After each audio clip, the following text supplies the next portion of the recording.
La différence entre l'homme des cavernes et nous, c'est le résultat de la science. Et ce n'est pas une opinion, c'est de la science. Notre monde n'est pas si moche. Que se passe-t-il si on tombe dans un trou noir ?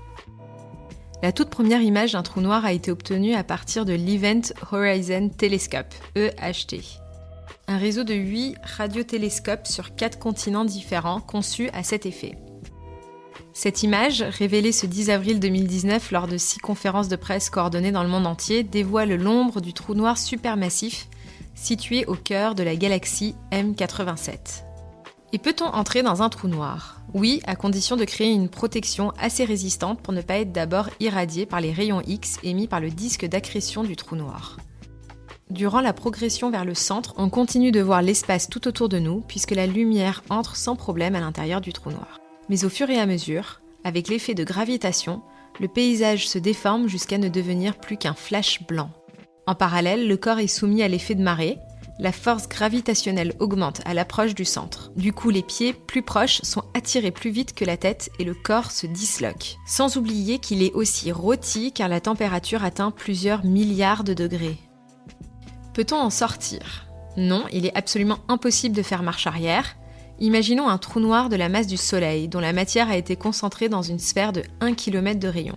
Sa porte d'entrée se situera à 3 km du centre. C'est ce qu'on appelle l'horizon. Passé cette limite, il n'y a pas de retour envisageable. La force de gravitation y devient tellement importante que même la lumière, à la vitesse de déplacement avoisinant les 300 000 km par seconde, est déviée pour se diriger vers le centre du trou noir, où toute la matière se concentre à l'infini. Certains scientifiques émettent tout de même l'idée de l'existence de trous de verre. Existant dans le prolongement du trou noir, le trou de verre serait un raccourci vers un autre point de l'univers. Mais pour que cette hypothèse soit valide, il faudrait trouver un type de particule avec une masse négative inconnue à ce jour. Peut-on en voir ? Un trou noir est un corps si massif et si dense que son champ gravitationnel ne laisse aucune matière ou rayonnement s'en échapper. Il reste donc absolument noir, c'est-à-dire invisible dans l'espace. Cependant, il est possible de le repérer grâce à quelques signaux indirects. Par exemple, si une étoile se trouve derrière un trou noir, sa lumière est déviée de chaque côté de celui-ci et nous voyons 2 images amplifiées de l'étoile de part et d'autre du trou noir. Ces distorsions de la lumière permettent donc de le repérer.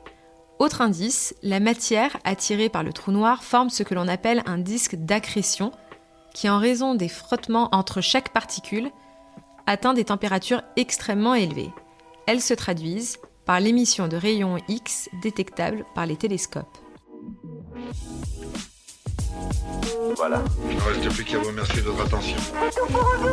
Au revoir.